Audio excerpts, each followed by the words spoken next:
in Soviet times, it was kind of tradition to divide city in a kind of functional parts. There's a kind of residential part, there's an industrial part, and this industrial part was located in the periphery of the city, and this residential part was somehow in between them, or somewhere in other place of the city.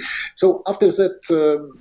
After the Soviet time collapse of Soviet Union, of course, the industry kind of stopped to function as it was intended to be, and all these territories, which was used for somehow industrial needs, became approachable because the fences was ruined, and they became approachable for everyone. Everyone could go inside and cross them, or to walk there, and they somehow, talking metaphorically, lost their meaning.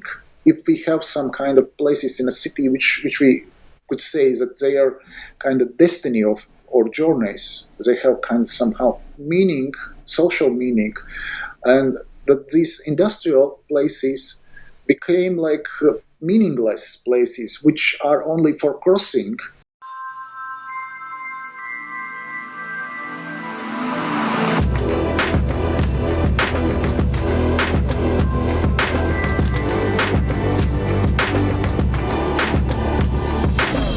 So the next series of works which I could kind of describe or present is not even something.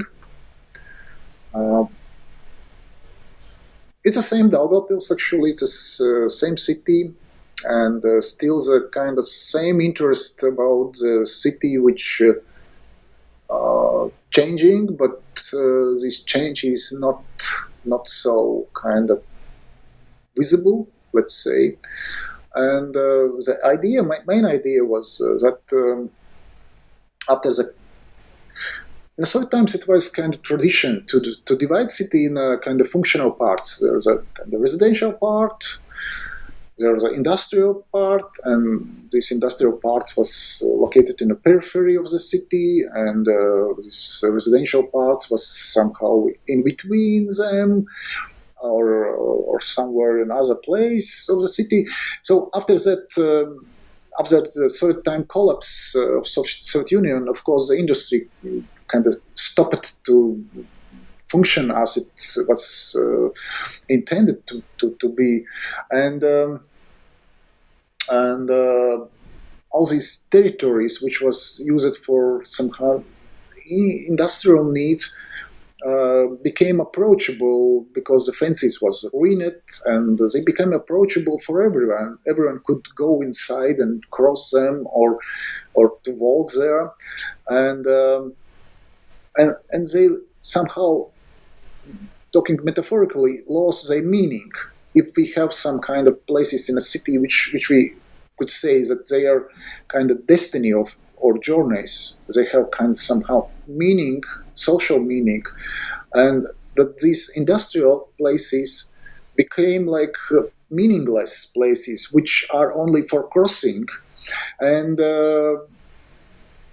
people who live in the city started to use them to just for crossing, because in a time of late evening or night, there is no public transportation, have to come from one point to other point, and the shortcut, it's of course to cross it kind of territory which became suddenly open to everyone, and the people kind of leaving some traces, of course, when they walk. So that was a kind of my interest, it's in a basis of my interest to kind of photograph them at night time. And they, of course, consider it as these meaningless places, considered as well kind of most dangerous places in a city, because actually no one normally considers them as a place to kind of walk or to be here. Just they're always considered as place for living, and I tried to kind of capture this the feeling of danger or feeling of and I actually was not successful. When I processed first films, they turned out kind of very beautiful lit landscapes, nice places actually, and with beautiful colors.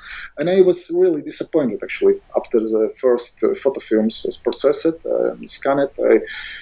I kind of decided, okay, well, I don't know what to do with it. It looks so sweet and romantic, and despite the fact that the feeling about the place when you photograph in a cold winter and with exposure, which is kind of 5-10 minutes sometimes, so it means that it's kind of very dark here.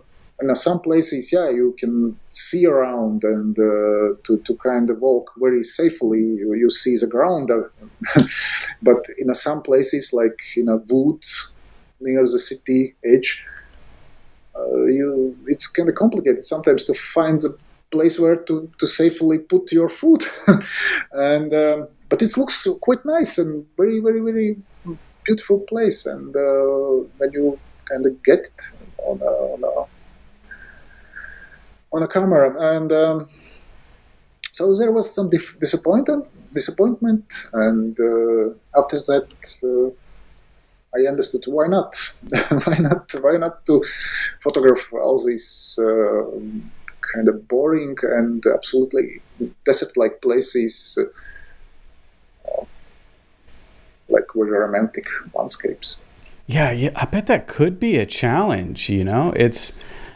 Nature, when you're doing landscapes, is inherently you can catch these serene moments and these beautiful moments. And I bet that was difficult, trying to capture something that was almost a treacherous, almost a dangerous path, but yet being confronted with these beautiful images all the time. So how did you resolve that? What was your strategy kind of going forward?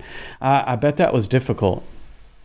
Well, it was kind of hard decision after the few months of disappointment to understand that, okay, well, it's could be like that.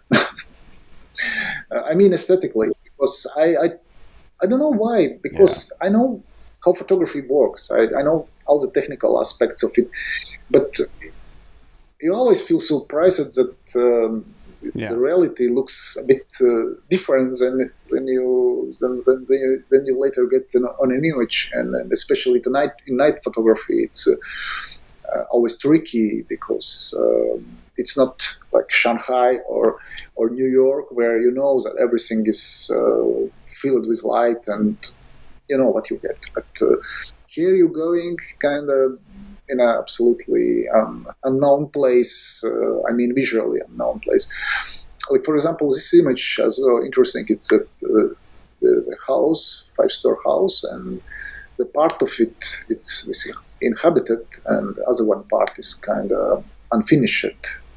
In the 90s, a lot of actually houses was partly finished when the Soviet Union collapsed. Part of it continued to be empty and never finished. So the people who lived in one part continued to live.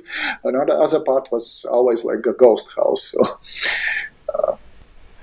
So people were living in unfinished buildings, like one part. No. Explain that. What do you mean by that? Yeah, this one is finished. Got you. Yeah, so the one this part one is finished actually. This part wasn't. So they're just kind of. Yeah, and the other one part, which is partly seen, it's unfinished. So it's like ghost territory. That's this one. And actually, it's not kind of, well, it's always considered like most dangerous place, but it's very stereotypically, because you barely could meet someone on your road, and if happens that you meet somebody, these persons were often afraid of you. I have a lot of cases when people who kind of notice you in a landscape, they decide to move opposite direction, just go back, not to meet me, That's true. Probably I look suspicious with tripod and camera, and that's, at a distance, you can't tell what you're carrying. yeah, but it's true. A tripod, and I bet at night, that was really, really, really tough for people. But you can capture in these images. There's a loneliness. There's I think you were talking about having a difficulty of fighting against these aesthetic images, but I think you've done a really nice job of resolving that, and you've captured the lonely road through the frigid winter, and I think you did a good job. Yeah, I think you reconciled that pretty well.